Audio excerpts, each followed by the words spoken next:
आता याच्या पुढचा जो पार्ट आहे पहा, इथं आपलं थोडंसं टेक्निकल प्रॉब्लेम आला त्यामुळे आपण थोडंसं थांबलो होतो. Internal audit. आता जसं की मी तुम्हाला सांगितलं होतं याच्यामध्ये जस्ट आपण डिस्कस केलं की अनइंटेन्शनल एरर्स ज्या आहेत, अनइंटेन्शनल एरर की ज्या चुका आपण ज्याला म्हणतो, ओके, त्या अनइंटेन्शनलला एरर्स म्हणतो आपण. जी एखादी ऍक्टिव्हिटी झाली असेल अनइंटेन्शनली झाली असेल, हा जी इंटेन्शनली केली असेल त्या इंटेन्शनली ऍक्टिव्हिटीला आपण फ्रॉड म्हणतो. जी ऍक्टिव्हिटी इंटेन्शनली झाली असेल त्याला आपण काय म्हणणार, फ्रॉड म्हणणार. Okay. Internal audit is a systematic and independent examination of organization, financial and operation activity, ensure that they are carried out efficiently and compliances with policies and procedure. Audit केल्यामुळे काय होतं, जी काय माल प्रॅक्टिस असेल, माल practice म्हणजे धोका देण्याच्या उद्देशाने, फ्रॉड करण्याच्या उद्देशाने, माल प्रॅक्टिस ऑफ कॅश और ऍसेट्स, संस्थेचे ऍसेट जिथं असते त्या संस्थेच्या ऍसेटचा वापर जर संस्था चालक स्वतःसाठी करत असेल, पैशामध्ये काहीतरी अफरातफर एखादा एम्प्लॉई करत असेल, तर त्याची माहिती त्यांना अप टू डेट होते इंटरनल ऑडिट मधून. जे काही टाइम टू टाइम ऑडिट होतात त्या ऑडिट मधून त्यांना ती माहिती संपूर्ण मिळून जाते. तर याच्यातच हा संपूर्ण कंटेंट सांगितला आहे. पुढचा क्वेश्चन आहे, special audit is necessary for. Special audit कोणासाठी महत्वाचा असतो? Inefficient concerns, processing concern, trading concern, manufacturing concern. तसं पाहिलं गेलं तर या सर्वांसाठीच आहे ज्यांचा टर्नओव्हर एखाद्या लिमिट पेक्षा बाहेर गेला असेल, 5 CR अबोव असेल, 20 CR अबोव असेल, तर यांना ऑडिट करणं कंपल्सरी आहे. 1 CR अबोव गेला असेल profit. A special audit may be necessary for various types of concern including the options mentioned. Inefficient concern म्हणजे कोणती concern? When a business inefficient or facing financial difficulties, a special audit can be conducted, assess its financial health, identifying the cause of inefficiency and recommended corrective measures. Ineffective म्हणजे कोणत्या प्रकारची concern? जो business डबघाईला आलेला आहे, company असेल डबघाईला आलेली आहे, या ठिकाणी इनिफिशियन्सी आहे, त्या ठिकाणी ते स्पेशल ऑडिट होल्ड करतात. ऑडिट होल्ड करणं वेगळं, इंटरनल ऑडिट वगैरे हे सगळे इंटरनल ऑडिट वगैरे होल्ड करतात. स्पेशल ऑडिट कोण होल्ड करतं? जी इनइफिशियंट कन्सर्न आहे ती होल्ड करत असते. ओके, चला. दुसरं processing concern, business involved processing concern. आता हे टाइप्स दिलेले आहेत त्याच्यामध्ये. ओके. ट्रेडिंग कन्सर्न ते कोणते ऑडिट होल्ड करणार आणि केव्हा करणार ते सांगितलं. इंटरनल चेक्स हा शब्द वरी गेलता आपल्याला. Internal checks means, internal check म्हणजे काय? प्रिव्हेन्शन ऑफ फ्रॉड्स, फ्रॉडला आळा घालणं तुमच्या व्यवसायातल्या. Detection of fraud, helping audit depth and detection of errors. तर प्रिव्हेन्शन. ओके. इंटरनल चेक म्हणजे काय? तर प्रिव्हेन्शन ऑफ फ्रॉड, फ्रॉडला आळा घालणं, शोधणं नाही. त्याच्यामध्ये prevention of fraud and detection of errors. Internal check फ्रॉडला प्रिव्हेंट करणं आणि डिटेक्शन करणं एरर या प्रकारचे. वाउचर इज अ, वाउचर कशाला म्हणणार, काय आहे? Voucher is a document is supported of an entry made in the books of accounts. अशा प्रकारचं डॉक्युमेंट ज्या डॉक्युमेंट वरून आपण बुक्स ऑफ अकाउंट्स मध्ये एंट्री पास केलेली असते. इनवॉइस रिसिव्ड फ्रॉम सप्लायर पण नाही, receipt issued to customer for cash पण नाही आणि डिस्पॅच रिसिप्ट पण नाही. Voucher is a document in support of entry made in the books of accounts. Vouchers are used to provide evidence and documentation for financial transactions and entries in the accounting records. They help in verifying and justifying the entries made in the books of accounts and are essential for maintaining proper financial records and supporting audit trails. Okay. Rates of income tax are fixed under. आपल्याला सर्वांना माहिती आहे की 1961 साली income tax act आला, त्याची history पाहिली आपण. 1860 ला पहिला आला, 1920 मध्ये आला, 1886 ला आला पुन्हा. या प्रकारची हिस्ट्री आपण त्याची पाहिलेली आहे. ते इन्कम टॅक्सच्या लेक्चर मध्ये मी अपलोड करून ठेवलेले बिझनेस लॉज मध्ये. परंतु आता याच्यामध्ये डिस्कस करत असताना त्याच वेळेस मी तुम्हाला सांगितलं होतं की ज्यावेळेस इन्कम टॅक्स वर्क करत असतो, इन्कम टॅक्स ऍक्ट हा 1961 ला आला आणि ऍप्लिकेबल 1 एप्रिल 1962 साली झाला. 1962 ला इंडियाचा आला, तोपर्यंत इंग्रजांच्या काळातला जो चालू होता 1926 चा तोच चालू होता. मग 1961 चा जो कायदा आहे 1962 ला ऍप्लिकेबल झाला. परंतु त्याच्यामधले जे रेट असतात, इन्कम टॅक्सचे रेट असतात, हे बजेटमध्ये येतं आणि हे बजेट दोन्ही सभेमध्ये पारित केल्यानंतर त्याला फायनान्स ऍक्ट म्हणतो. प्रत्येक वर्षासाठी फायनान्स ऍक्ट वेगळा असतो आणि हे जे काही रेट ऑफ इन्कम टॅक्स असतात हे दिलेले असतात आपल्याला फायनान्स ऍक्ट मध्ये. म्हणून या प्रश्नांचं उत्तर आहे rates of income tax are fixed under finance act. त्याला आपण स्लॅब रेट म्हणतो. पहा कोणता रेट म्हणतो त्याला? स्लॅब रेट म्हणतो आपण त्याला. Okay. Income tax rates and provisions are typically fixed or amended through the Finance Act, which is presented as a part of annual budget. As a part of annual budget, Finance Act includes changes to income tax rate, exemption, deduction, and other tax-related matter. मग कोणत्या एरियामध्ये काय दिलेलं आहे? Schedules आहेत त्याच्यामध्ये. Part A आणि part बी अशा प्रकारचे दोन पार्ट केले जातात इन्कम टॅक्स मध्ये. फायनान्शियल ऍक्ट मध्ये म्हणजे बजेट मध्ये त्या प्रकारे तुम्हाला वर्क करायचं असतं. Question number 23.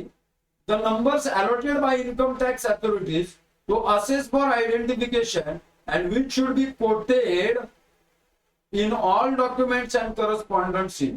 जे इन्कम टॅक्स अथॉरिटीने तुम्हाला नंबर अलॉट केलेला आहे आयडेंटिफिकेशन साठी, जो कोट केलेला आहे डॉक्युमेंट वरती, अँड करस्पॉन्डंट तुम्हाला तिथून पुढच्या व्यवहारासाठी, त्याला काय म्हणणार तुम्ही?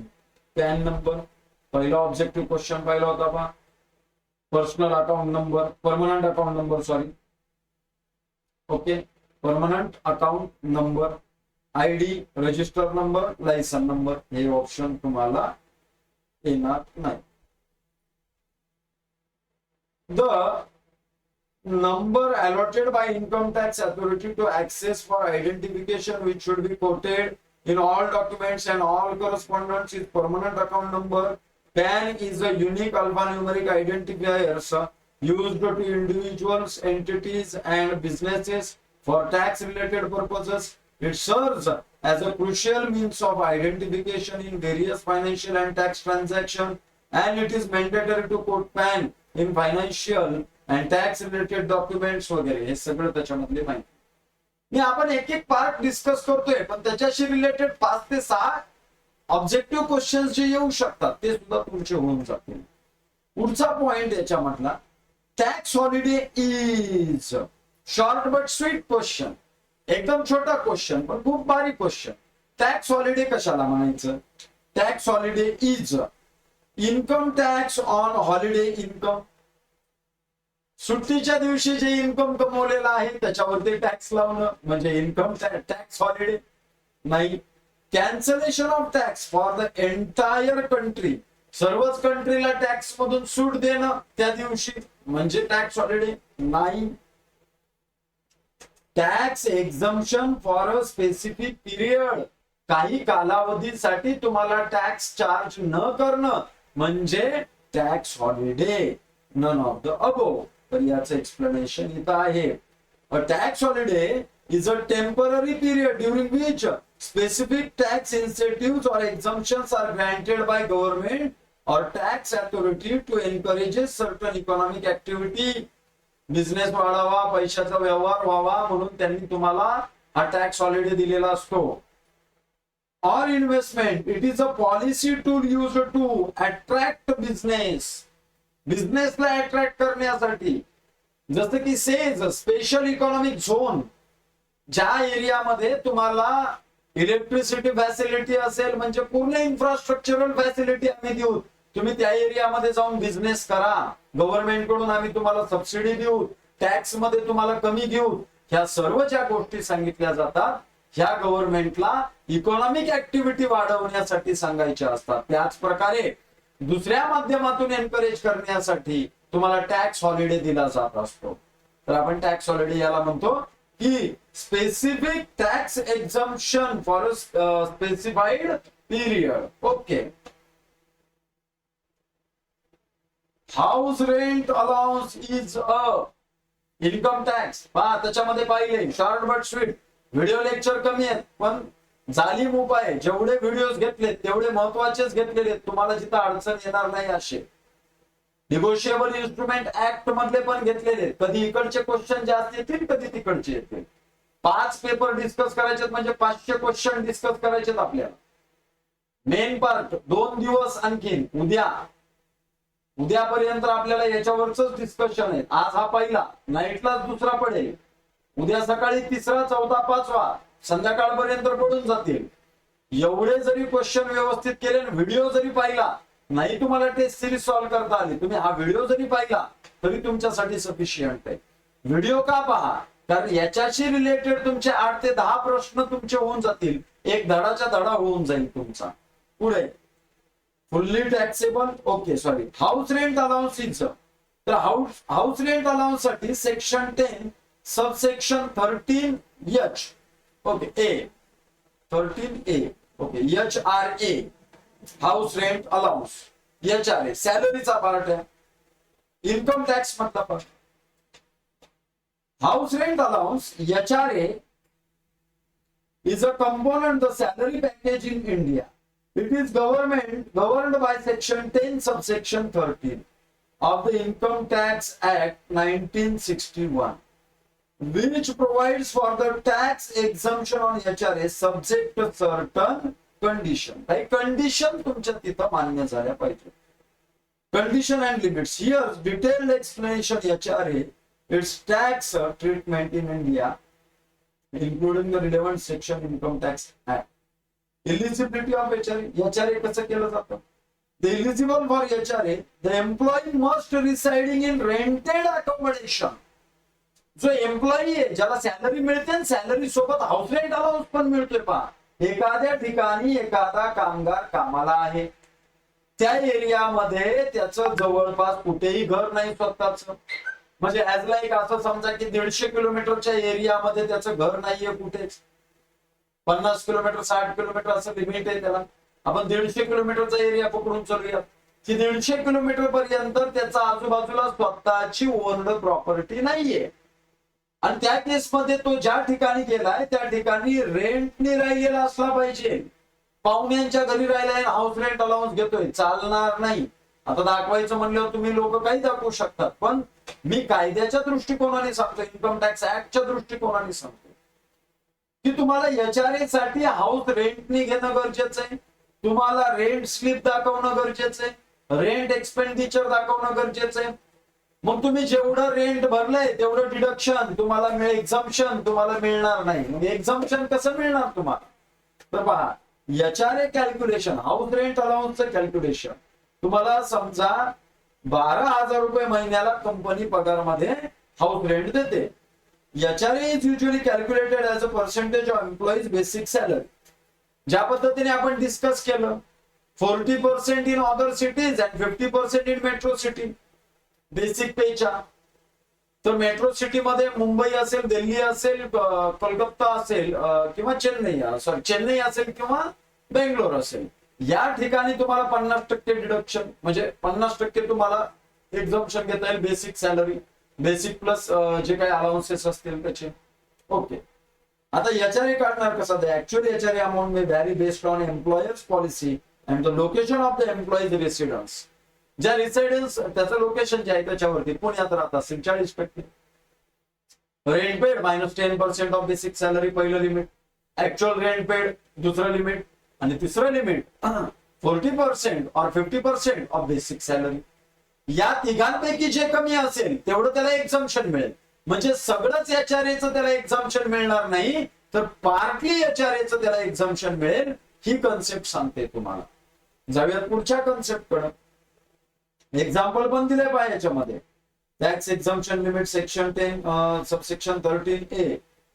Okay, 50% of the basic salary for employees residing in metropolitan cities or 40% of the basic salary for employees residing in non-metropolitan cities. The excess rent paid over 10% of basic salary म्हणजे rent paid minus 10% of basic salary. Okay, किंवा actual HRA received या तिघांमध्ये जे कमी असेल तेवढं त्याला एक्झम्पशन मिळणार. हे पहिलं लिमिट आहे पहा मित्रांनो, पहिलं लिमिट, दुसरं लिमिट आणि या तिसरं लिमिट. या तिघांमध्ये whichever is lower, whichever is lower, that should be exemption of HRA. ज्या प्रकारे क्लोजिंग स्टॉक करत असताना cost price or net realisable value किंवा cost price, market price or cost price, whichever is lower, cost price or market price म्हणा, नाहीतर cost price or net realisable value. NRV, NRV काय ही net realisable value is equal to sales price minus selling expenditure. वस्तू विकलेली किंमत वजा वस्तूसाठी विकण्यासाठी येणारा खर्च, याला मायनस केलं की नेट रिअलायझेबल व्हॅल्यू मिळते तुम्हाला. तर इथे एक्झाम्पल दिले पहा. Let assume the employee receive monthly HRA ₹20,000, 20,000 रुपये महिन्याला त्याला एचआरए मिळतोय. अँड पेज मंथली रेंट ₹15,000, महिन्याला 15,000 देतोय. मग आपल्याकडं if their basic salary is ₹50,000, the tax exemption on HRA would be calculated as follows. Actual HRA received पहिलं लिमिट झालं 20,000, दुसरं 50% ऑफ बेसिक सॅलरी 50,000च्या 50% 25,000. जर तो मेट्रोपॉलिटन सिटी मध्ये राहत नसेल तर 40% 20,000. आता या केस मध्ये दुसरी केस, ऍक्च्युअल रेंट पेड 15,000 वजा 10% ऑफ बेसिक सॅलरी 5,000, म्हणजे इथे किती येणार 10,000. 20,000, 15,000, 10,000. या तिघांमध्ये कमी कोणता आहे 25,000. ओके, 20, 25 आणि 10 याच्यामध्ये कमी काय आहे 10, तर त्याला एक्झम्पशन मिळणार त्याच्यामध्ये 10. म्हणजे इथे पहा, excess of rent paid over 10% basic salary. Rent paid किती आहे 15,000, ₹5,000 which is 10% of basic salary. In case least amount of 15,000 show the employees claims. 15,000 नाही मिळणार याच्यामध्ये, इथे मिस्टेक झालेली आहे. तुमच्या टायपिस्टने मिस्टेक केली. याच्यात किती आलं पहा 15,000 राईट आपण पेड केलेले आहेत आणि 5,000 याचे वजा, तर 10,000 येणार. तर हे 10,000च तुम्हाला एचआरए चं डिडक्शन मिळणार. 3 लिमिट होते, इथं 20,000 मंथली. हा, हे मंथली काढून दाखवले. इथं 25,000 आणि इथं 10,000. whichever is less, 10,000 is less. तेवढंच एक्झम्पशन मिळणार, म्हणजे पार्शियली एक्झम्पशन. आता मिळाला किती एचआरए त्याला 20,000. 20,000 मधले वर्षाचे किती झाले 2,40,000. आणि एक्झम्पशन किती मिळालं त्याला 10,000चं. वर्षाचे किती झाले 1,20,000. म्हणजे अर्ध त्याला नॉन टॅक्सेबल, अर्ध टॅक्सेबल, म्हणून पार्शियली टॅक्सेबल. प्रूफ द्यावे लागतात तिथं. टॅक्स डिडक्शन काय असेल तर ते दाखवावं लागतं त्याला. एवढ्या केसेस आहेत. पर्क इज पर्क, कॅडबरी नाही. पर्क, पर्क म्हणजे एम्प्लॉयरनी एम्प्लॉईला खुश ठेवण्यासाठी ज्या सर्व्हिसेस दिलेल्या असतात. बँकेचा मॅनेजर सगळ्यांना का बनायचंय, IBPS PO बनायचंय, मला MPSC जायचंय, मला UPSC जायचंय, UPS मधून IAS बनायचंय. सॅलरी तर सगळ्यांच्या नियर अबाउट सेम आहे. मग पोझिशन मध्ये फरक पडतो. पोझिशन मध्ये फरक पडल्यामुळे गाडी गव्हर्नमेंटची, त्याच्यासाठी नोकर चाकर गव्हर्नमेंटचे. म्हणजे हे जे अदर फॅसिलिटी मिळत आहेत, या अदर फॅसिलिटी ज्या मिळत आहेत तुम्हाला, याला तुम्ही पर्क म्हणता. याला काय म्हणणार तुम्ही perk. Okay, cash paid by employer to employee, facility provided by employer to employee, amount credited to employees, none of these account. म्हणजे याला काय येणार facility provided by employer to employee. एम्प्लॉयरनी ज्या काही फॅसिलिटी एम्प्लॉईला दिलेल्या आहेत यालाच तुम्ही म्हणणार पर्क. आता याचं बघा डिटेल मध्ये बघूया. पर्क म्हणजे परक्युजिट. पर्क कशाला म्हणणार तुम्ही परक्युजिट. परक्युजिट म्हणजे additional benefits without cash payment. Cash payment नाही दिलं जात, त्याला ऍडिशनल बेनिफिट दिलं जातं. Okay. is a privilege, benefit or advantage that enjoyed by a person in addition to their regular salary or wages. घरात स्वयंपाकाला बाई लावली, फरशी पुसायला बाई लावली, त्याच्या घराच्या 2 बाहेर वॉचमन उभे केले, जायला यायला कंपनीची गाडी लागली, पेट्रोल टाकायचं टेन्शन नाही, गाडी चालवायला ड्रायव्हर दिला. हे सगळे काय परक्युजिट्स आहेत. काय ते सगळे परक्युजिट्स. Perks are often provided by employer to employees as a part of their compensation package as way of incentives and reward them for their work. Perk can take various forms and may include things like healthcare benefit, दवाखान्याचा खर्च company करणार. Perk. पुढचं retirement benefit, तू retire झाल्यानंतर तुला पेन्शनची scheme वगैरे चालू राहील आणि कंपनीने पैसे भरले. कंपनीच कार, कंपनीच्या कार मध्ये जाय. स्टॉक ऑप्शन, तुला आमच्या कंपनीचे शेअर्स दिले आम्ही तुला, लाडाचा जावई. कारण तेवढ्या प्रकारचा तो फायदा त्या कंपनीला देतोय म्हणून कंपनी त्याच्यासाठी करते. कुणी कुणासाठी या दुनियेत फुकट करायला मोकळं नाही. कंपनीला त्या एम्प्लॉई कडून त्याच्या निर्णयामुळे, त्याच्या ज्या डिसिशन्स आहेत, त्याचं जे वर्क आहे, त्या वर्कमुळे कंपनीला फायदा झालेला असतो आणि कंपनी त्याला काहीतरी द्यायचं, प्रोव्हाइड करायचं एक्स्ट्रा. एम्प्लॉई खुश होईल जो आपली कंपनी सोडून जाणार नाही, याच्यासाठी त्याला अडवण्यासाठी हे पर्क दिलं जातं, म्हणजे perquisite. Stock options, the opportunity to purchase company stock at a discounted price. आमचा मार्केटमध्ये शेअर 1000 रुपयाला आहे, तुला 100 ला दिला, 1 वाढलाच. फ्लेक्झिबल वर्क आवर्स, तुझ्या मनाने कामाला ये, जसे तुला टाइम पाहिजे तसे ये. 8 तास ड्युटी करणार आहे, सकाळचे 4 तास येऊन करून जा, संध्याकाळचे 4 तास येऊन करून जा. लाडाचा जावई म्हणून तर तुम्हाला म्हणलं. Paid time off, additional vacation day, holiday or paid leave beyond standard allowance. त्याला 14 सुट्ट्या होत्या सगळ्यांना, याला 25 दिल्या. वर्षभरात 25 सुट्ट्या घे, तुला त्याची पगार मिळेल. जिम मेंबरशिप, जिमची मेंबरशिप घेऊन दिली कंपनीने याला. तू जरा तंदुरुस्त राहा, तू चांगला राहा, तू हेल्दी राहा, त्याच्यामुळे जिम मेंबरशिप घेऊन दिली. एज्युकेशनल असिस्टन्स, एज्युकेशनल, तुला आता प्रमोशन पाहिजे, वरची पोस्ट पाहिजे, तू चांगलं काम करतोय, तुला ह्या शिक्षणाची गरज आहे, कंपनी खर्च करेल, तू शिक. हे काय झालं परक्युजिट्स. मील अलाउन्स, तुला जेवायला दुपारच्या सुट्टीत जेवण कंपनीकडून मिळेल तुला. Free or subsidised meal during the work. जसं हे आपले नेते वगैरे असतात ना, पार्लिमेंट मध्ये गेल्यानंतर यांना 2 रुपयाला, 3 रुपयाला, 5 रुपयाला जेवणाची थाळी मिळते तिथं त्यांना. 10 रुपयापर्यंत, आपल्याला 10 रुपयाला थाळी मिळते, त्यांना 5 रुपयापर्यंत थाळी मिळते. का तर ते पार्लिमेंटचे मेंबर आहेत म्हणून. तसे ते एम्प्लॉईज होऊ शकत नाही, कारण गव्हर्नमेंट हा एम्प्लॉयर नाहीये. ओके. ट्रॅव्हल अँड लॉजिंग, बाहेर जायचं फिरायला, जा, कंपनीच्या कामासाठी गेला, तिथं कंपनीच्या कामासाठी राहायचं, तुला तुझ्या पर्सनल कामासाठी गेले, तिथं राहायचे, कंपनीने दिले पैसे. म्हणजे कंपनीच्या कामाव्यतिरिक्त हे खर्च ज्याने पर्सनली करायला पाहिजे त्या ठिकाणी कंपनी याचा खर्च करते, याला पर्क म्हणणार आपण थोडक्यात. डिस्काउंट्स ऑन कंपनी प्रोडक्ट्स और सर्व्हिसेस, तुला कंपनीचे प्रोडक्ट घ्यायचे, लोकांना आम्ही 10,000 ला विकले, तुला घे 2,000 ला, दे कुणाला द्यायचे तिथं पाहुण्याला. या प्रकारचं perk. Perks can vary widely depending on the employer and industry. They are often used to abstract, retain talented employees, enhance job satisfaction and improve employees wellbeing. कामगारांना एकतर समाधान देणं, पण टॅलेंटेड एम्प्लॉईजलाच एवढं प्रोव्हाइड करा, कुणाला बी देणार नाहीत ते त्याच्यामध्ये. Okay. Deduction for the other expenses except interest in the computation of income from house property allowance to the extent of house property. HP 5 head बघितलं ते, income from salary, income from house property, profits and gains from business और profession. 4थं त्याच्यानंतर होतं आपलं capital gain आणि 5वं होतं income from other sources. जे वरच्या 4 मध्ये बसला गेलं ते 5व्यात बसवायचं.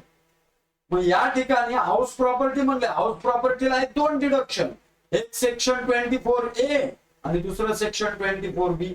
24A मध्ये म्युनिसिपल टॅक्सेस मिळतं आणि सेक्शन 24B मध्ये जे तुमचं होम लोन असेल त्या होम लोनचं व्याज सोडून अदर खर्च केलं तुम्ही, मेंटेनन्स वगैरे काही केलं, ते खर्च दाखवत बसू नका. गव्हर्नमेंट म्हणलं डायरेक्ट 30% तुम्हाला स्टँडर्ड डिडक्शन. सेक्शन 24B घ्या तुम्ही, 30% of annual value, 30% annual value वरती तुम्ही डिडक्शन घेऊन टाका.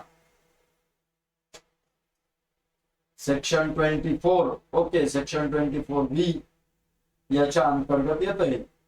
तर या पूर्ण रूलला वाचून घ्या. मी जे एक्सप्लेन केले मराठीत थोडक्यात तेच त्याच्यामध्ये आहे.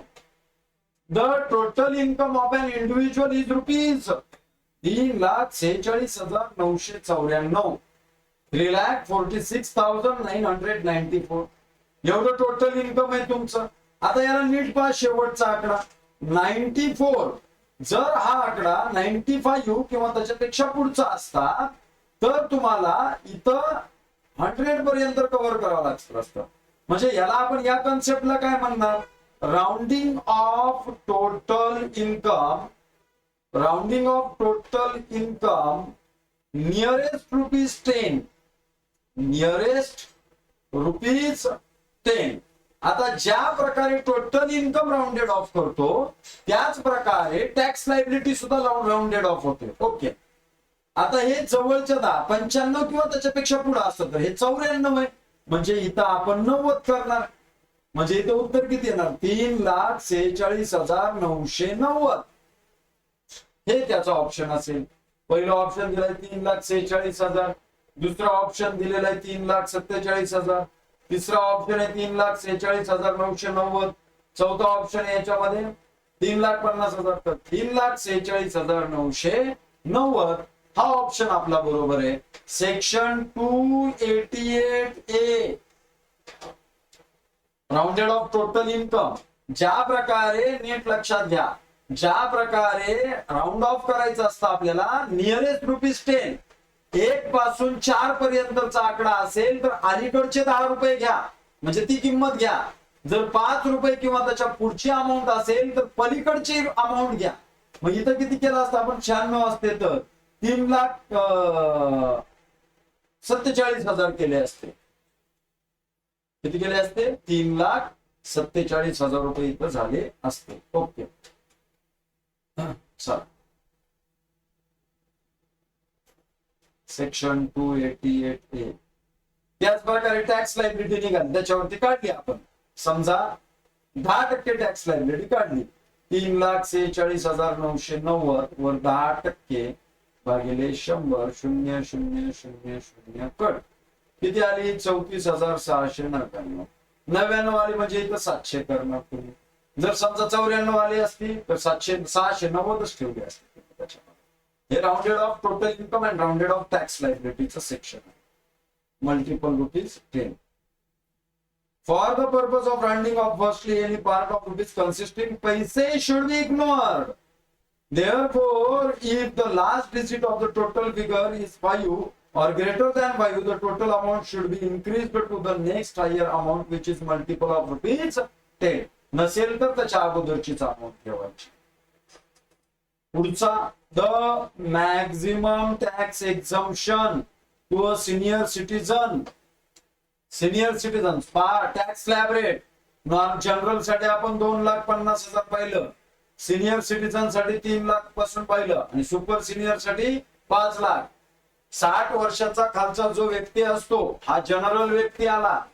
60 वर्ष ते 80 वर्ष सिनियर सिटीजन आणि above 80 years super senior citizen. Non general पर्सनला म्हणजे फिमेल मेल दोन्हींसाठी एकच आहे, पूर्वी होते वेगळे. आता याच्यामध्ये 2.5 लाखापर्यंतच सर्वसामान्यांना, 3 लाखापर्यंतच सिनियरला आणि 5 लाखापर्यंतच सुपर सिनियर सिटीजनला. The maximum exemption to a senior citizen, मग सिनियर सिटीजन आहे दुसऱ्या टप्प्यातला तर 3,00,000 ऑप्शन असेल आपला. ऑप्शन 1 3,00,000, 2,00,000 नाही, 1,00,000 नाही, 2,50,000 जनरलचे. कोणाचे, जनरल.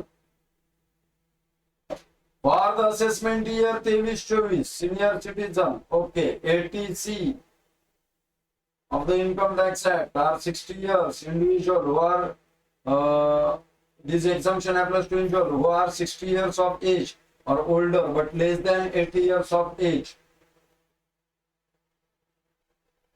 हे चेंज होतं, नोट करा. याच्यात पण सांगितलंय कोणत्या इयरचं विचारले ते बघा. हेच मी जे विचारतोय त्याच इयरचं असेल तर ते आन्सर बरोबर आहे तुमचं. Income tax is the form of tax. Central CBDT च्या हातात income tax. Central board of direct tax CBDT central board of direct tax यांच्या हातामध्ये ही कन्सेप्ट आहे. तर CBDT च्या हातातला आहे डायरेक्ट टॅक्स. इन्कम टॅक्स कोणता आहे? Direct tax. वेल्थ टॅक्स कोणता आहे? Direct tax. GST कोणता आहे? Indirect tax. GST goods and service tax indirect tax येतो. Value added tax, indirect tax, none of the above तर डायरेक्ट टॅक्स. याचे जे सोल्युशन दिले लक्षपूर्वक पाहून घ्या. महत्वाचे सोल्युशन आहे. Loss from business can be carried forward. आता ही कन्सेप्ट काय ही समजून घेऊया. समजा तुमचे दोन बिझनेस आहेत, ए बिझनेस आणि बी बिझनेस. ए बिझनेस आहे वडापावचा आणि बी बिझनेस आहे भेळपुरीचा. ए बिझनेस मध्ये तुम्हाला चांगल्या प्रकारे फायदा आहे. भेळेचा बिझनेस चालू केला तुम्हाला याच्यामध्ये लॉस झाला. आता हा लॉस इतका मोठा झाला की तुम्ही तो लॉस वडापावच्या गाड्यातून भरून काढायला लागला. गव्हर्नमेंटला म्हणतात ना, आम्हाला गव्हर्नमेंट काय म्हणतो, तुम्हाला प्रॉफिट झाला तर तुम्ही आम्हाला टॅक्स द्या. मग तसंच तुम्ही गव्हर्नमेंट म्हणला माझे दोन बिझनेस आहेत, एका बिझनेस मध्ये लॉस झाला, चांगलाच मोठा लॉस झाला मला, तर मी टॅक्स का देऊ? मला त्याच नुकसान भरपाई करून काढायची माझ्या व्यवसायाकडून. तर तुम्ही हा लॉस त्या व्यवसायाच्या अगेन्स्ट सेटअप करू शकतात, पण काही नियम व अटी आहेत त्याला. मग त्या नियम अटीला मान्यता करून असा लॉस तुम्ही 8 वर्षापर्यंत, किती वर्षापर्यंत? 8 वर्षापर्यंत कॅरी फॉरवर्ड करू शकतात. म्हणजे पहिल्या वर्षी काही मायनस केला, दुसऱ्या वर्षी काही मायनस केला, तिसऱ्या वर्षी वडापावच्याच गाडीला लॉस झाला, तर चौथ्या वर्षी तुम्ही परत या दोन्हींचा लॉस थोडा थोडा रिकव्हर करणार. त्यांनी ज्या टर्म्स अँड कंडिशन दिले त्याप्रमाणे. ओके, 8 वर्ष मी जे सांगितलं आता तुम्हाला तेच याच्यामध्ये दिलेलं आहे. तिथं जे सांगितलंय तेच याच्यात दिलेलं आहे. 2022च्या अपडेट प्रमाणे सांगितलेलं आहे मी. पुढे अजून काही त्याच्यामध्ये चेंज झालेले नाही. Question number 32. What is the value of sundry creditors? आलो अकाउंटच्या, इन्कम टॅक्स मधून आता आलो अकाउंट मध्ये. What is the value of, एक क्वेश्चन सुटला का रे आपला? झाला ना, 31वा क्वेश्चन झाला. Question number 32. What is the value of sundry creditor at the end of the year? वर्षाच्या शेवटला सन्ड्री क्रेडिटरची व्हॅल्यू काय असेल? Opening balance 19,000. डायरेक्ट तुमच्या समोरच सन्ड्री क्रेडिटरचा अकाउंट बनवतो. क्रेडिटरचा बॅलन्स क्रेडिट साइडनी चालू होणार. लायबिलिटी आहे, इकडं क्रेडिट इकडं डेबिट, म्हणजे 19,000 गेले क्रेडिटला. Cash paid to sundry creditor हे गेले डेबिटला. जर्नल एंट्री काय ना, रिसिव्ह कोणी केले? Creditor account debit to cash account, म्हणून क्रेडिटर अकाउंटच्या डेबिटला 40,000. डिस्काउंट रिसिव्ड 1,000 हे पण डेबिटलाच. गेल्यातच जमा झाले, त्याला तेवढे पैसे देणार नाही आपण आता. रिटर्न आउटवर्ड 4,800, आवडले नाहीत वस्तू परत देऊन टाकल्या, हे बी डेबिटलाच 4,800. आणि credit purchases ₹51,200. Purchases account debit to creditors account अशी एंट्री करणार. म्हणजे क्रेडिटरच्या क्रेडिट साईडला 51,200. याची टोटल केली 200. 9 1 10 10 0 8 गेले 1 5 1 6 1 7 70,200. बॅलन्सिंग करतोय. वजा 40 1 41 41 4 45,800. तर याच्यातून केले आपण 45,800 वजा 0 0 12 मधून 8 गेले 4 राहिले 800 दिले. 10 मधून 6 गेले 4 राहिले 800 दिले. 7 मधून 5 गेले 2 राहिले. 24,400 एवढा बॅलन्स आला याला. इथं पण लिहिणार आपण 70,000 200. म्हणजे हा जो बॅलन्स आहे एवढा क्लोजिंग बॅलन्स त्याला राहिला. इथं लिहिणार टू बॅलन्स कॅरीड डाऊन 24,400. बघूयात आन्सर. 24,400, 25,400, 23,400, 30,200. ऑप्शन नंबर 1 ए. आता अकाउंट दाखवलं. ज्याला अकाउंट नसेल समजलं त्याला मी इथं फॉर्म्युला दिलेला आहे पहा. तर या फॉर्म्युल्यामध्ये ठेवून सॉल्व्ह करा. 19,000, 51,200, 40,000, 1,000, 4,800. नाव plug this value into the formula. 19,000 अधिक 51,200 वजा 40,000 वजा 1,000 वजा 4,800. क्लोजिंग बॅलन्स आला याच्यामध्ये 24,400. प्रत्येकाचं सोल्युशन दिले. पीडीएफ नेट वाचा. अजून 4 येतील, 4 किंवा 3 जेवढ्या येतील. 2 जरी पीडीएफ वाचले ना तुम्ही मॅक्सिमम आहे तुम्हाला. मॅक्सिमम क्वेश्चन सॉल्व्ह करता. The closing balance of sundry creditor घ्या. Profit is calculated by using following formula. Single entry system. Single entry system ही एकदम वाह्यात सिस्टीम आहे. जे छोटे छोटे व्यापारी आहेत हे मेंटेन करतात. मग आता या छोट्या छोट्या व्यापाऱ्यांना अकाउंटंट ठेवणं पॉसिबल नाही. मग जे व्यापारी अकाउंटंट ठेवू शकत नाही, जे व्यापारी खर्च जास्त करू शकत नाही, किराणा दुकानदार सेपरेट अकाउंटंट ठेवून तो जर्नल एंट्री पास करायला एक अकाउंटंट ठेवणार. छोटासा होलसेलर नाही म्हणत, छोटा किराणा दुकानदार आपल्या गल्लीतला. तर हे व्यक्ती त्यांच्याकडे किती येणे, किती स्टॉक आहे आणि किती भांडवल होतं सुरुवातीला आणि आता किती भांडवल आहे हे सगळे थोडक्यात माहिती सांगतात. मग त्याच्यावरून जे टॅक्स कन्सल्टंट असतात किंवा जे सीए असतात ते टॅक्स भरायचा प्रयत्न करतात. तर कशा पद्धतीने? तर विचार करा. तुम्ही व्यवसायामध्ये भांडवल गुंतवलं, चालू केल्यावर 1,00,000 रुपयाचं. 1 वर्षानंतर तुम्ही बघताय व्यवसायात भांडवल झालं 1,80,000चं. कितीचं झालं? 1,80,000चं. उदाहरण देतोय, नीट समजून घ्या. 1,00,000 रुपये सुरुवातीला गुंतवले, शेवटला झाले त्याचे 1,80,000. त्याच्यात 20,000 तुम्ही मध्ये दिलते, कमी पडत होते म्हणून व्यवसायाला दिले. थोडे दिवस गेल्यानंतर तुम्ही व्यवसायातून 30,000 घेतले काढून. मग सांगा प्रॉफिट किती? तर तुम्ही काय करताल?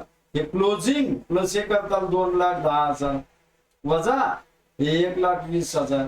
तर तुम्ही म्हणताल की सर आम्हाला 90,000 रुपये प्रॉफिट झाला. कसा काढला? Closing capital plus drawings.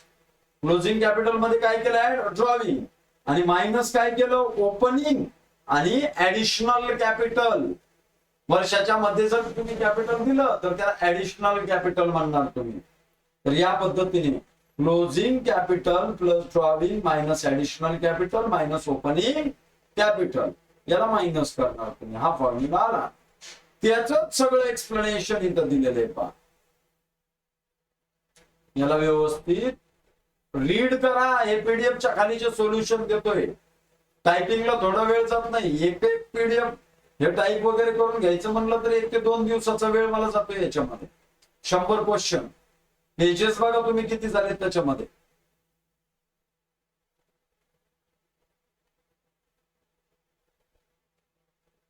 A N या दोन्हीपैकी एक वापरायचे. अ वापरा नाही तर एन वापरा. Dash dash may become a director of company. कंपनीचा डायरेक्टर कोण बनू शकतो? Partnership firm. अख्खी फर्म पार्टनरशिपची कंपनीचा डायरेक्टर बनणार पॉसिबल आहे? नाही. पर्सन ऑफ अनसाउंड माइंड, हुकलेल्या दिमागाचं, ज्याला आपण म्हणतो भावळ आहे का काय येते, तर त्या दिमागाच्या व्यक्तीला आपण म्हणतोय की डायरेक्टर बन कंपनीचा. अख्खे दगड घालायचं नाही कामगारांना. ती इंडिव्हिज्युअल कोणताही व्यक्ती, सुज्ञान व्यक्ती, इंडिव्हिज्युअल. कायद्याच्या भाषेमध्ये इंडिव्हिज्युअल म्हणजे काय? साऊंड पर्सन माइंड, ज्याची बुद्धी काम करते. साऊंड अनसाऊंड बघायचं असेल तर इंडियन कॉन्ट्रॅक्ट ऍक्ट 1872 चं लेक्चर जाऊन बघा. हे तिथं मी सांगितलेलं आहे तुम्हाला. बॉडी कॉर्पोरेट, कॉर्पोरेट बॉडी पण बनू शकत नाही. तर याचा आन्सर आहे individual. A person typically referred as an individual person or natural person may become a director of company. In most jurisdictions, including a legal framework of a company governance, individuals are eligible to serve as a director of companies, subject to specific legal requirement. qualification and disqualification defined by the relevant company and company laws and regulation. येडं नसावं, शहाणा असावं, इन्सॉल्वंट नसला पाहिजे तो व्यक्ती, कोणाचे पैसे बुडवलेले नसले पाहिजेत, त्याच्यावरती कोणती क्रिमिनल केस नसली पाहिजे, तो स्वतः सीए नसला पाहिजे, त्या कंपनीचा ऑडिटर नसला पाहिजे. सीए असेल परंतु त्या कंपनीचा ऑडिटर नसला पाहिजे तो. या टर्म्स अँड कंडिशन्स त्याला इलिजिबल आहेत. ह्या पुढे सांगितलेले आहेत मी त्या थिअरी मध्ये सगळ्यात. Question number 35. पहिल्याचा तर वेळ लागलाच, हा सेकंड व्हिडिओ बनवून टाकतोय. The charter of company refers to. Charter म्हणजे कंपनीचं उद्देश वगैरे काय, कंपनीचं स्टेटस आहे. चार्टर कोणाला म्हटलं जातं? स्पेशली राजा, जो राजा असतो ना राजा, त्याला चार्टर म्हटलं जातं. म्हणून सीए मध्ये काय, चार्टर अकाउंटंट. अकाउंटंट आहे तो, म्हणजे अकाउंटंटचा राजा आहे तो थोडक्यात. तेवढा एवढे अकाउंटिंगचं नॉलेज त्याला आलेलं असतं. मग त्याच प्रकारे refers to a charter of company. Charter of company, आता सी ऑफ कंपनी नाही, चार्टर कंपनीचं राजेशाही थाट असणारं डॉक्युमेंट कोणतं? तर MOA. याला म्हणतो आपण memorandum of association. Memorandum of association मध्ये काय दिलेले आहे? कंपनीचं ऑब्जेक्ट अँड एम, कंपनीचं ध्येय काय आहे हे सगळं याच्यामध्ये दिलं जातं. आणि जे AOA असतं, ऑब्जेक्ट कशामध्ये? एम आणि object. Memorandum of association. Article of association मध्ये रूल्स अँड रेग्युलेशन. काय देणार त्याच्यामध्ये? ते रूल्स अँड रेग्युलेशन त्याच्यामध्ये देतात. Okay. Charter of company refers to the memorandum of association. त्याच्यामध्ये क्लॉज असतात मेमोरँडम ऑफ असोसिएशन मध्ये. नेम क्लॉज, कंपनीचं नाव काय. रजिस्टर ऑफिस क्लॉज, कंपनीचा पत्ता. कोणाचा म्हणतोय पत्ता? हे कंपनी, नाव कंपनीचं, पत्ता कोणाचा? कंपनीचा. रजिस्टर्ड, नोंदणीकृत. ऑब्जेक्ट क्लॉज, ध्येय काय त्यांचं, कशात काम करणार आहेत ते. लायबिलिटी क्लॉज, कोणाचं देणं असेल तर त्याचा क्लॉज. कॅपिटल क्लॉज, आमचं भांडवल किती असेल. याला जे याच्यात जे कॅपिटल सांगितलं जातं ना, याला आपण रजिस्टर्ड कॅपिटल म्हणतो. जे पॉइंट सांगतोय ते खूप महत्वाचे सांगतोय, पेपरवरून आल्यानंतर पस्तावताल. जे कॅपिटल मेमोरँडम ऑफ असोसिएशन मध्ये सांगितलेलं आहे त्या कॅपिटलला आपण रजिस्टर्ड कॅपिटल म्हणतो. ओके. किंवा दुसरं नाव आहे नॉमिनल कॅपिटल, आणि तिसरं नाव आहे ऑथोराइज्ड कॅपिटल. हे सगळे एकाचेच नाव आहेत. Capital clause memorandum of association मध्ये कंपनी सांगते की आमचं maximum capital, maximum amount of capital हे बदलू शकते company time to time meeting घेऊन बदलू शकते. पण सुरुवातीला एक सांगणं गरजेचं असतं. जसं कॅपिटल वाढत जाईल तसं ते वाढवते. ओके. अमेंडमेंट म्हणतो आपण त्याला, क्लॉज मध्ये चेंजेस करणं. हे खाली त्याचं सगळं एक्सप्लेनेशन दिलेलं आहे. The memorandum of association along with articles of association which provide internal regulation for the company's management forms of the company's constitution. Articles of association थोडक्यात कॉन्स्टिट्यूशनच झालं त्यांचं ते नियमावली.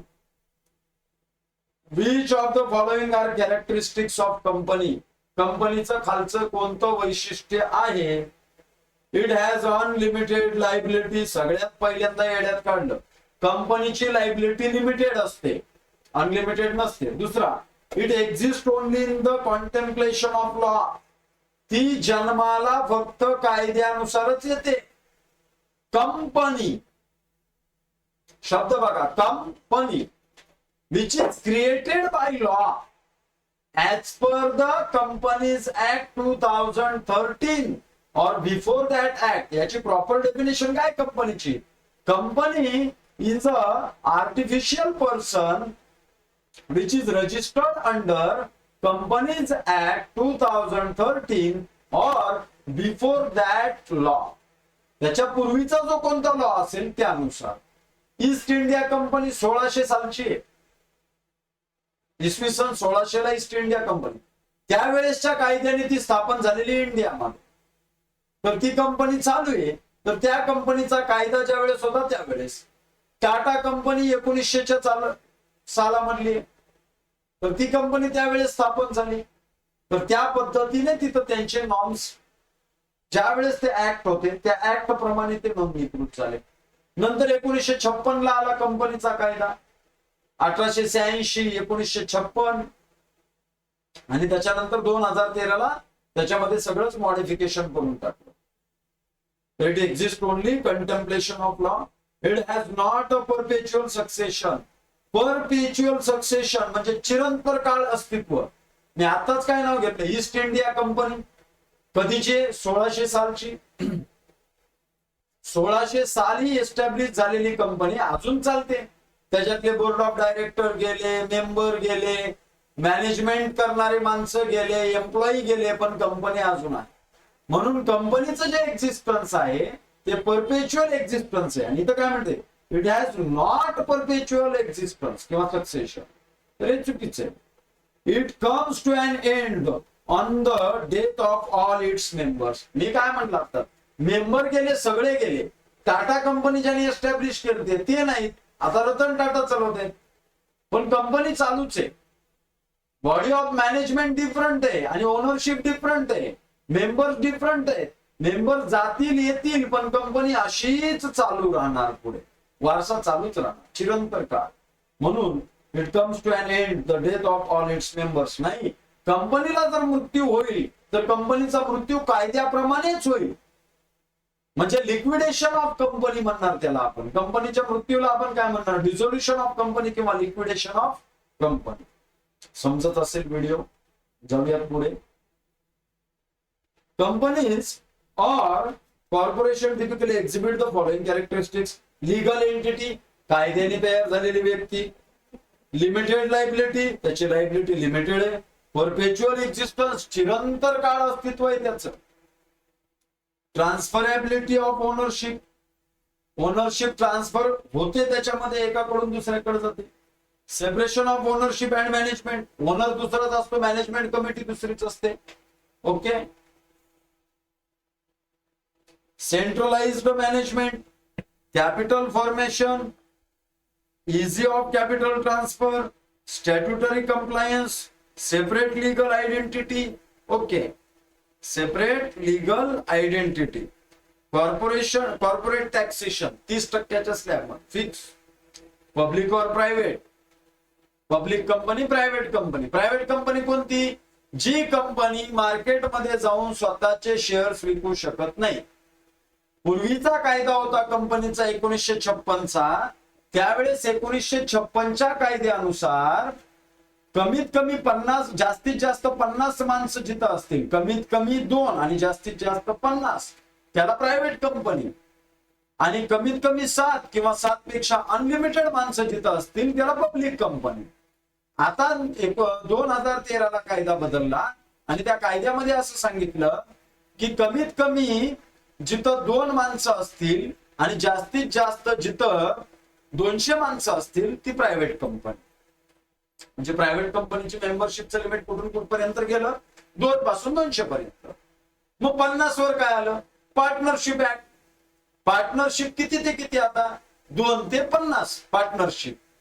आणि पार्टनरशिप ऍक्ट नुसार किती लिमिट होतं, 2 ते 20. नॉन बँकिंग बिझनेस, ज्या व्यक्तींना मिळून पार्टनरशिप चालू नाही ना करायची, त्यांना फक्त म्हणजे पार्टनरशिप चालू करायची, पण नॉन बँकिंग बिझनेस म्हणजे खरेदी विक्री, ट्रेडिंग ऍक्टिव्हिटी करायची, वस्तू खरेदी विक्री करणार कोणतेही, तर यांच्यासाठी मॅक्झिमम लिमिट होतं 20चं. हा, आता ज्यांना फायनान्स चालू करायचे म्हणजे बँकेसारखा बिझनेस करायचा, तर यांचं मॅक्झिमम लिमिट होतं 10 व्यक्ती. आणि कंपनी ऍक्ट 2013 मध्ये इंडियन पार्टनरशिप ऍक्ट जो 1932 चा होता. प्रत्येक गोष्ट माझी एवढी महत्वाची, लक्ष देऊन ऐका, तुम्हाला हे खूप महत्वाचं ठरेल लेक्चर. सगळ्या लेक्चर मधलं हे लेक्चर महत्वाचं आहे तुम्हाला. या लेक्चर मध्ये पुढच्या टेस्ट सिरीजचे सुद्धा क्वेश्चन तुमचे होऊन जातील.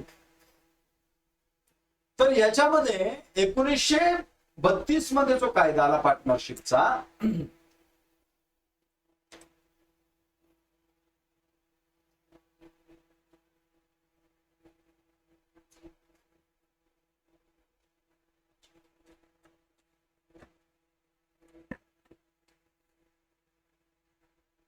1932 मध्ये कायदा आला पार्टनरशिपचा, आणि या पार्टनरशिपच्या कायद्यामध्ये सांगण्यात आलं की कमीत कमी 2 व्यक्ती आणि जास्तीत जास्त 20 व्यक्ती एकत्र येऊ शकतात नॉन बँकिंग बिझनेस साठी, आणि बँकिंग बिझनेस साठी तुम्ही जास्तीत जास्त 10 व्यक्ती एकत्र येऊ शकतात. त्याचे प्रश्न तुम्हाला येतील.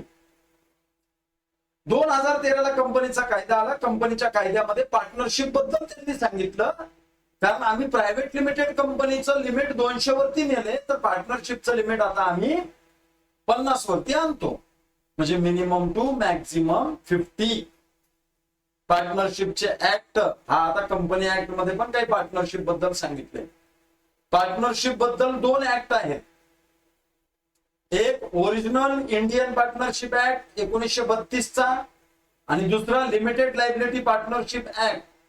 म्हणजे पूर्वी पार्टनरशिपची लायबिलिटी अनलिमिटेड असायची. पार्टनरशिपला लिमिटेड लायबिलिटी मध्ये कन्वर्ट करण्यासाठी 2008 ला कायदा आणला, आणि त्याप्रमाणे जर रजिस्ट्रेशन केलं, त्याच्या टर्म्स अँड कंडिशन फॉलो केल्या, तर तुमची लायबिलिटी लिमिटेड राहू शकते.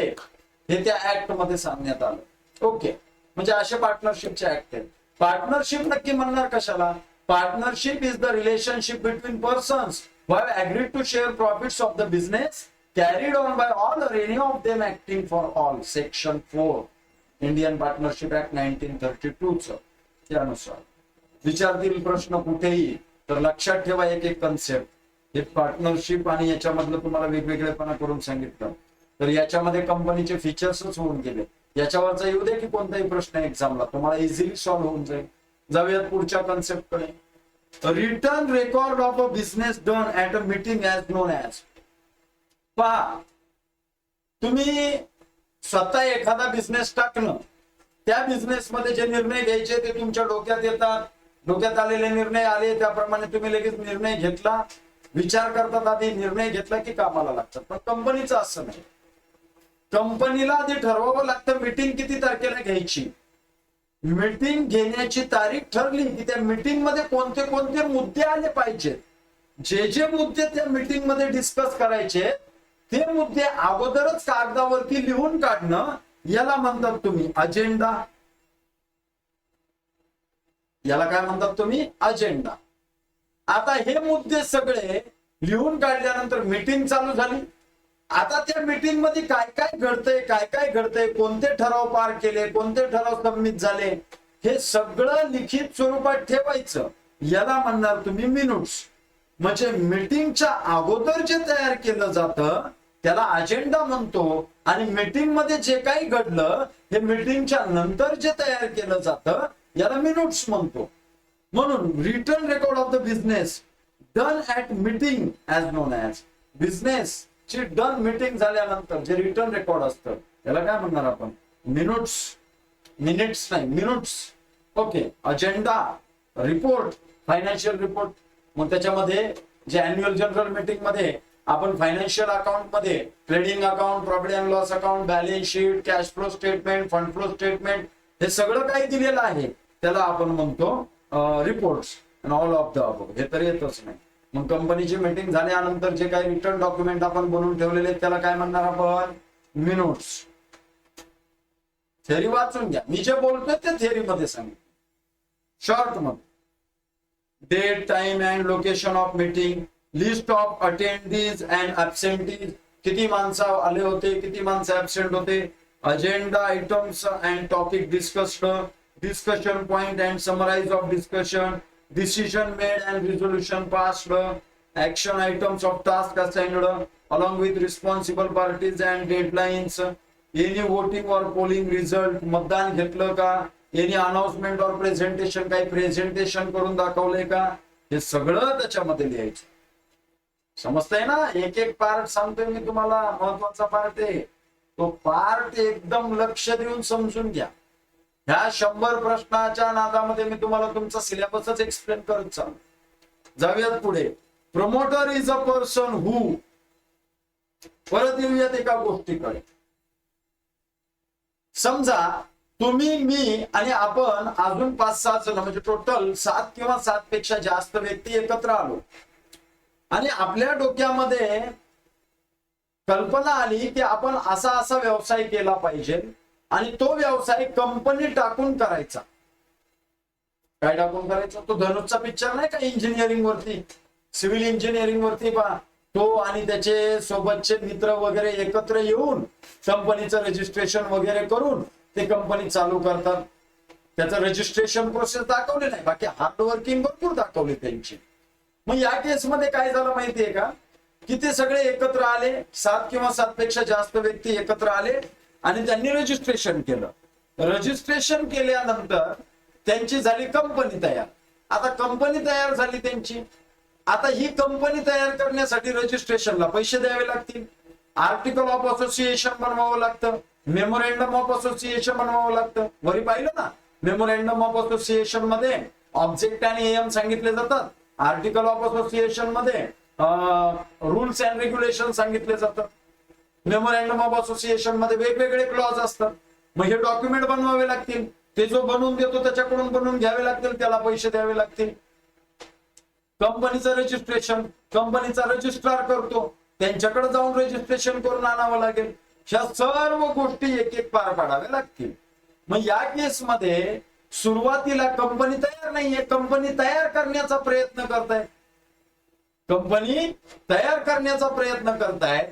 तर या केसमध्ये आपण ज्या व्यक्तींनी पावलं उचलले कंपनी तयार करण्यासाठी त्यांना आपण, कंपनी तयार झाली, कंपनी तयार झाल्यानंतर हे ज्या व्यक्तींनी पावलं उचललेले यांना म्हणणार आपण प्रमोटर. मग प्रॉस्पेक्टस बनवलं. प्रॉस्पेक्टस म्हणजे काय? ऍडव्हर्टाइजमेंट. आमची कंपनी अशी अशी काम करते, याच्या त्याच्यात काम करते, तुम्ही या आमच्या कंपनीचे शेअर्स घ्या, या पद्धतीने त्याच्यामध्ये सांगितलं जातात. तर इत्यादी गोष्टी आहेत, या संपूर्ण गोष्टी डिस्कस केलेल्या आपण याच्यामध्ये. तर प्रमोटर हे जे असतात, is a person who takes part in the incorporation of a company. Company स्थापन करण्यासाठी यांचा रोल असतो.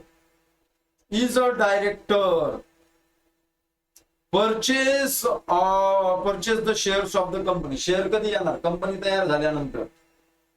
Text part in the winding up of a company. सुरुवात करण्यासाठी प्रमोटर असतो. आईबाप कोणाला म्हणणार? जे आईबाप झाले त्यांना आईबाप म्हणणार.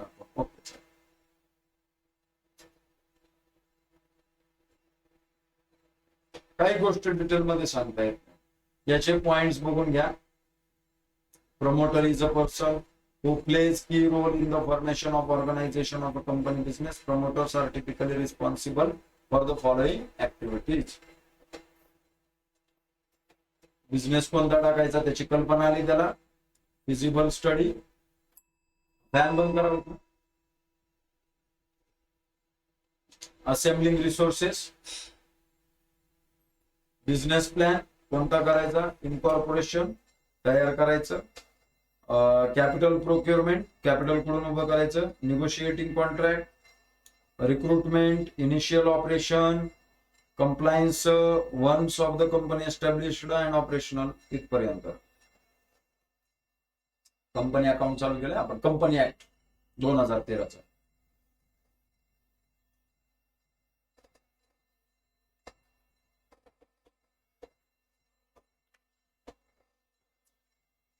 Dividend on preference capital will be paid. Dividend on preference capital. आता याच्यावरती खूप इंटरेस्टिंग पार्ट आहे हा. एकदा याच्यावरती गप्पा ठोकतात. गप्पाच ठोकल्यासारखं आहे तुम्हाला, तुमच्यासोबत. तुम्ही फक्त पाहत राहा, याच्यातल्या कन्सेप्ट तुम्हाला येऊन जातील, सगळ्याच कन्सेप्ट येऊन जातील. मी एक प्रश्न एक आहे पण त्याच्याशी रिलेटेड सगळंच एक्सप्लेन करायला लागलो. कॅपिटलच्या वेळेस कंपनीला उभं करायचं होतं आपण. मेमोरँडम ऑफ असोसिएशन पाहिलं, त्याच्यामध्ये होतं ऑथोराइज्ड कॅपिटल म्हणजेच नॉमिनल कॅपिटल म्हणजेच रजिस्टर्ड कॅपिटल होतं. बरोबर. आपण याचं काय करूयात, सेकंड स्लाइडच ओपन करूया त्याच्यामध्ये. ओके, सेकंड स्लाइड वरती जाऊ आपण याच्यात.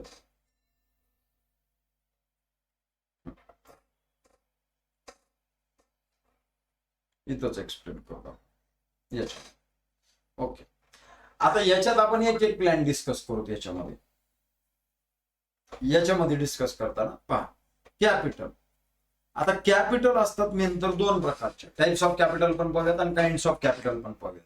कॅपिटल म्हणजे भांडवल. कॅपिटल आहेत दोन प्रकारचे. एक आहे ओन्ड कॅपिटल.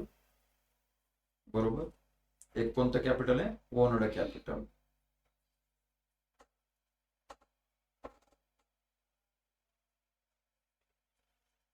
आणि दुसरं आहे बॉरोड कॅपिटल म्हणजे व्याजाने घेतलेलं, स्वतःच्या खिशातलं पैसे आणि व्याजाने आणलेले पैसे.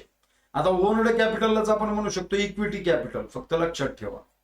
काय म्हणू शकतो? Equity capital. आणि याला म्हणू शकतो डेप्ट कॅपिटल आपण, बॉरोड ऑब्लिक डेप्ट कॅपिटल. आता जे ओन्ड कॅपिटल आहेत ना, याचे 3 प्रकार आहेत. ओन्ड कॅपिटलचे किती प्रकार आहेत? 3 प्रकार आहेत.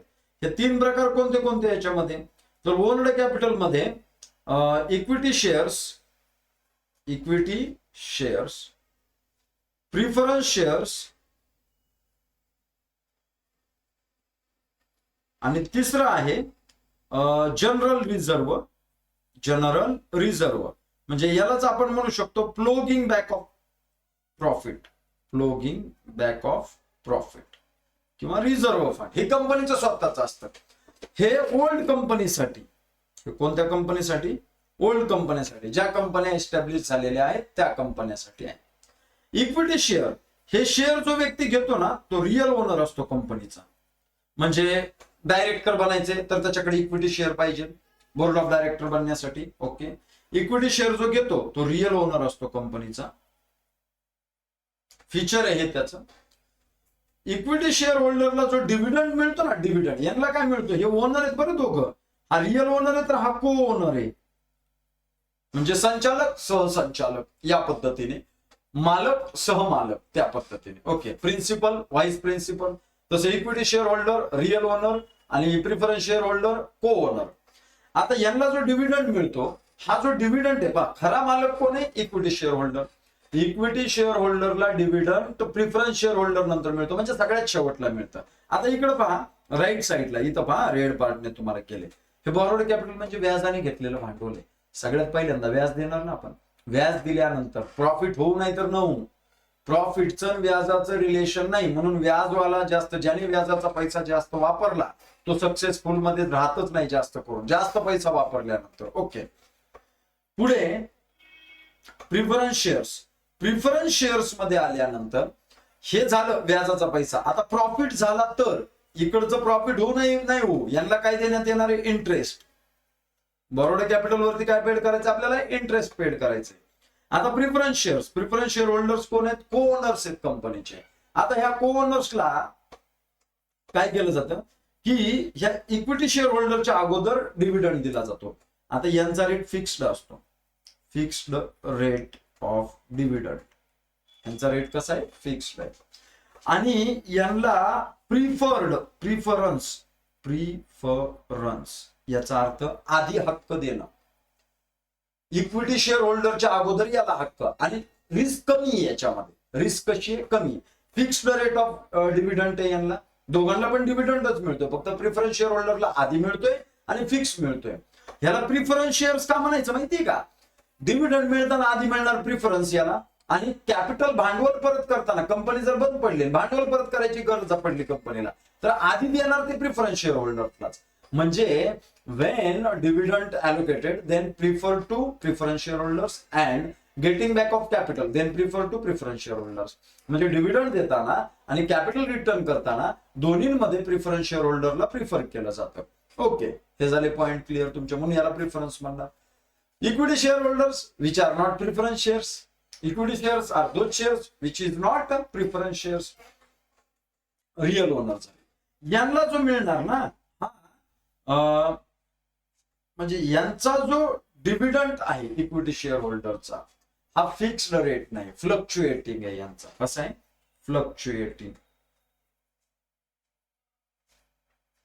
Fluctuating dividend. ओके, म्हणजे रेट फिक्स नाही. आणि कधी मिळणार? शेवटला, सगळ्यात शेवटला. हे दोघांना पण प्रॉफिट झाला तरच मिळणार आहे. कन्सेप्ट समजून घ्या. हे वोटिंग करू शकतात का? हे वोटिंग करू शकतात. हे वोटिंग करू शकतात का? हे वोटिंग करू शकत नाही. हे वोटिंग करू शकतात. हे इलेक्शनला थांबू शकतात का? बोर्ड ऑफ डायरेक्टर्सच्या बीओडी येतो इथं, तर थांबू शकतात. हे बोर्ड ऑफ डायरेक्टर बनू शकतात का? तर नाही बनू शकत. यांना बोनस शेअर्स मिळतील का? बोनस शेअर्स म्हणजे फुकटाचे शेअर्स. कंपनीने एक्स्ट्रा शेअर्स काय फुकट, ह्याच्या जनरल रिझर्व्हला पैसा पडून होता ना, हा जनरल रिझर्व्हचा पैसा जर त्यांना कॅपिटल मध्ये आणायचा असेल तर यांना कॅपिटल द्यावं लागतं, ते पैसा द्यावा लागतो त्यांना. बोनस शेअर कोणाला मिळणार? इक्विटी शेअर होल्डर्सला. राईट इश्यू कोणाला मिळणार? म्हणजे जर मार्केटमध्ये अजून नवीन शेअर विकायला काढले तर पहिला हक्क इक्विटी शेअर होल्डरला, त्यांना घ्यायचे असले तर ते घेतील, ते नको म्हणले तर मार्केटमध्ये विकायला जातील ते.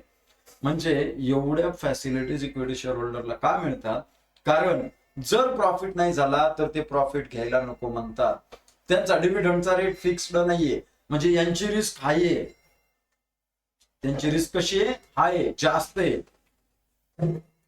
रिस्क है तो इश्क है, हे स्टेटमेंट यांना ऍप्लिकेबल होतं. ओके, रिस्क है तो इश्क है, हे स्टेटमेंट यांनाच ऍप्लिकेबल होत असते याच्यामध्ये. ओके, तर याच्यामध्ये हायर द रिस्क,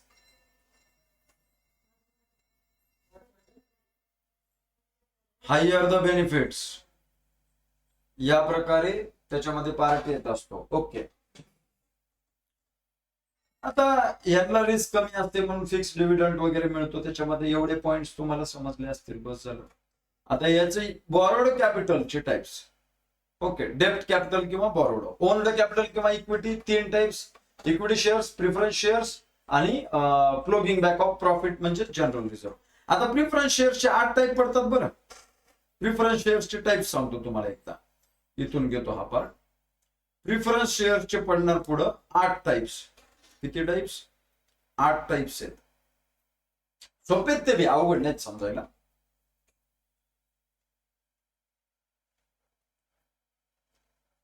चार मध्ये समजू. क्युम्युलेटिव्ह प्रिफरन्स शेअर म्हणजे संचयित. संचयित करणं म्हणजे काय? पहिल्या वर्षी प्रॉफिट झाला नाही, डिव्हिडंडच मिळाला, दुसऱ्या वर्षी झाला नाही मिळणार, तिसऱ्या वर्षी झाला, तर ज्याने हा क्युम्युलेटिव्ह घेतला असेल ना, 3 वर्षाचा एक साथ दिला जातो गोळा करून, एकत्र गोळा करून, याला म्हणतो आपण क्युम्युलेटिव्ह प्रिफरन्स शेअर्स. ज्या इक्विटी शेअर, ज्या प्रिफरन्स शेअर होल्डरचा डिव्हिडंड एकत्र गोळा करून दिला जातो, अक्युमुलेट केला जातो, संचयित केला जातो, त्याला क्युम्युलेटिव्ह म्हणणार. नॉन क्युम्युलेटिव्ह ज्यांचा केला जात नाही त्यांचा non cumulative. Participating Haware shares, participating preference shares म्हणजे हावऱ्यांचे शेअर्स, ज्यांना दुसऱ्याचं चांगलं होताना देखवत नाही, त्याच्यात आपल्याला बी फायदा पाहिजे. म्हणजे इक्विटी शेअर होल्डरला काय होतं माहितीये का? मी काय म्हणलं तुम्हाला, जर प्रॉफिट नाही राहिला तर इक्विटी शेअर होल्डरला मिळणार नाही. पण काय झालं, प्रिफरन्स शेअर होल्डरला दिवस होता भरपूर प्रॉफिट राहिला, तर तो सगळा भरपूर प्रॉफिट इक्विटी शेअर होल्डरला, जनरल रिझर्वला काही पैसे काढून ठेवायचे आणि बाकीचे इक्विटी शेअर होल्डरला देऊन टाकायचे. आता एवढे इक्विटी शेअर होल्डरला मिळायला लागल्यानंतर प्रिफरन्स शेअर होल्डरवाल्यांच्या काहींच्या पोटात दुखतं. मग ते विचार करतात की नाही, जर इक्विटी शेअर होल्डरला जास्त प्रॉफिट झाल्यावर जास्त मिळायला लागला तर मला पण त्याच्यात हक्क पाहिजे, म्हणजे एक्स्ट्रा प्रॉफिट मध्ये मला पार्टिसिपेशन करायचं. मग ज्या तुम्हाला जर एक्स्ट्रा शेअर झाला असेल, कधी कंपनीला जर एक्स्ट्रा प्रॉफिट झाला आणि त्याच्यामध्ये पार्टिसिपेट करायचं असेल, पण तुम्ही घेतलाय प्रिफरन्स शेअर, तर त्यावेळेस तुम्हाला तो शेअर घ्यावा लागेल. कोणता? Participating preference shares. पण टाईप बदलला की त्याचं फीचर बदलते. 8 टाईप 8 फीचर वरती आहेत. 8 टाईप 8 फीचर वरती आहेत. ओके. नॉन पार्टिसिपेटिंग म्हणजे ज्या प्रिफरन्स शेअर होल्डर्सला एक्स्ट्रा प्रॉफिट मध्ये पार्टिसिपेट करता येणार नाही, ते झाले non participating preference shares. Okay, थोडस इथं ब्रेक घेऊयात आपण. हे ब्रेक घेतल्यानंतर हा व्हिडिओ आणखी भरपूर लॉंग होणार आहे, याच्यामध्ये क्वेश्चन्स किती झाले ते पण बघूया, डिस्कशन वाढतच चालले. त्याच्यानंतर convertible, convertible preference shares. Okay, आता कन्व्हर्टिबल म्हणजे ऍक्च्युअली मला घ्यायचं होतं इक्विटी शेअर, पण मी ज्या टायमिंगला इक्विटी शेअर घ्यायला गेलो ना, त्या टायमिंगला इक्विटी शेअर विकणं बंद झालं. त्या टायमिंगला होते प्रिफरन्स शेअर्स. म्हणजे प्रिफरन्स शेअर्स मी घेताना कन्व्हर्टिबल प्रिफरन्स शेअर्स घेतला, की ज्याचं कन्व्हर्जन प्रिफरन्स शेअर्सचं काही दिवसानंतर इक्विटी शेअर मध्ये होणार. कन्व्हर्टिबलचा अर्थच आहे काही दिवसानंतर, फिक्स्ड पिरियड नंतर इक्विटी शेअर मध्ये कन्व्हर्जन होणं, त्याला म्हणणार convertible. Non convertible, non convertible म्हणजे ज्याचं शेअरचं रूपांतर इक्विटी शेअर मध्ये होत नाही. आणि सगळ्यात शेवटचा जो टाईप राहिला तो आहे रिडीमेबल. ओके, रिडीमेबल आणि इररिडीमेबल. रिडीमेबलचा अर्थ आहे परत करणे, आणि इरिडिमेबलचा अर्थ परत न करणे. इक्विटी शेअर सोडला ना, इक्विटी शेअर परत एकदा महत्वाची माहिती, इक्विटी शेअर सोडला ना, प्रत्येक शेअर परत करावाच लागतो, रिटर्न करावाच लागतो त्याच्यामध्ये. ओके, इक्विटी शेअर व्यतिरिक्त प्रत्येक शेअर रिटर्न करावा लागतो. प्रिफरन्स शेअर्स म्हणजे आता कंपन्या इरिडिमेबल शेअर्स विकू शकत नाही, सगळे शेअर्स रिडीमेबलच असतात. हे टाइप्स नुसार त्याचे एवढे 8 टाइप्स आहेत. इरिडिमेबल म्हणजे जो शेअर परत करता येत नाही, रिडीमेबल शेअर्स जो शेअर परत करावा लागतो. आता रिडीम किती दिवसामध्ये करावा लागतो? 20 वर्षापर्यंत कमीत कमी. ओके, 20 वर्षाच्या आतमध्येच त्यांना ड्यू डेट द्यावी लागते की त्याच्यामध्ये तुमचे शेअर्स परत करणार आहोत. मग ते ओन हे प्रिफरन्स शेअर असतील, नाही तर बॉरोड कॅपिटल असेल, सगळंच पैसे. हा, जर गव्हर्नमेंटची इन्फ्रास्ट्रक्चर प्रोव्हाइड करणारी फॅसिलिटी असेल कंपनी, रस्ता बनवणारी असेल, त्याच्यानंतर तळे वगैरे बनवणे, इरिगेशन प्रोजेक्ट करणारी असेल कंपनी, तर त्यांना 25 वर्षाचं लिमिट देण्यात आलेले आहे सेक्शन 55 आणि 56च्या अंतर्गत. आणि त्याच प्रकारे आणखीन दुसऱ्या काय असतील कंपन्या गव्हर्नमेंटच्या, तर त्यांना लिमिट थोडंसं वाढवलेलं आहे फक्त गव्हर्नमेंट कंपनीसाठी. समजलं इथपर्यंतच? थोडक्यात तेवढ्या एका पॉइंटसाठी आपण इथपर्यंत डिस्कशन घेऊन आलो. Okay, dividend on preference capital will be paid. Dividend preference share होल्डर्सला कसा दिला जातो? At a fixed rate. Fluctuating rate कोणाला दिला जातो? इक्विटी शेअर होल्डर्सला. वन्स इन 2 years हे असलं काहीच नाही. Even when the does not have profit, हे कधीच नाही. डिव्हिडंड प्रॉफिट असेल तरच दोघांना बी, मग तसं विदाऊट नाही. तसं थेअरी रीड करून घ्या. किती क्वेश्चन झाले आपले? 40वा क्वेश्चन चालू आहे. Reserve bank of India is a statutory corporation. आता स्टॅट्युटरी कॉर्पोरेशन म्हणजे काय? कंपन्यांचा टाईप बघत होतो ना आपण, private company, public company, statutory company. तिसरा type public company, minimum 7 member, maximum low limit आणि minimum 3 directors. Public company minimum 2 persons, maximum 200 persons, minimum 2 director. 1 person company, एकच पर्सन असतो, त्याने कंपनी टाकली त्याच्यामध्ये. आता आपण डिस्कशन कशाबद्दल करतोय? आपण स्टॅट्युटरी कंपनी. गव्हर्नमेंटने ती कंपनी बनवताना ऍक्ट पास केला. ऍक्ट पास करून जी कंपनी एस्टॅब्लिश केली त्याला स्टॅट्युटरी कंपनी म्हणणार आपण. आणि गव्हर्नमेंट कंपनी जिथं गव्हर्नमेंटचं 51%, मग सेंट्रल गव्हर्नमेंटचं असेल किंवा स्टेट गव्हर्नमेंटचं किंवा दोघांचं कंबाईन करून 51% किंवा त्याच्यापेक्षा जास्त भांडवल जर गव्हर्नमेंटचं असेल, सेंट्रल ऑर स्टेट, तर त्या कंपनीला गव्हर्नमेंट कंपनी म्हणतात. Statutory corporation. Okay, reserve bank of India हा ऍक्ट आहे ना, रिझर्व्ह बँक ऑफ इंडियाचा ऍक्ट 1934चा आणि 1949ला परत त्याच्यात आणलेला आहे.